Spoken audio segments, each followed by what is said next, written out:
Today I'm going to share with you how to make a handmade car-mounted charging pump. Prepare a waterproof box, a 12-volt pump motor, a vertical line air pressure gauge, a voltage module, 2 toggle switches, a hose, and 3 18,650 batteries. First, mark the top cover and cut out holes for the pressure gauge and voltage module.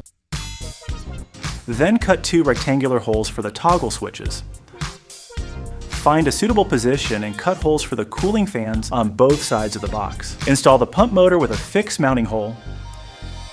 Connect the hose and the pressure gauge tube and then fix it to the bottom of the box. Make sure to wire the 1865 0 batteries in series, solder a protection board, and install the batteries along the side of the box. Next, install the top cover switches, the pressure gauge, and the power module.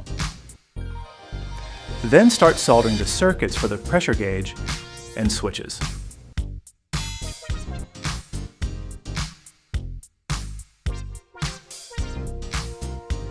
Once soldered, test the voltage. If it's normal, start the pump to check it works properly.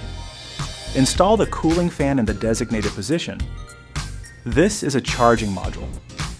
Install it next to the pressure gauge, check the positive and negative poles, and test charging. If the indicator light turns on, charging is normal. At this point, the pump motor, batteries, pressure gauge, voltage meter, main switch, toggle switches, charging module, and cooling fans are all installed.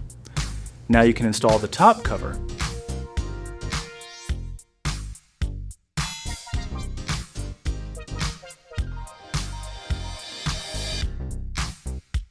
Once installed, it looks like this, pretty neat.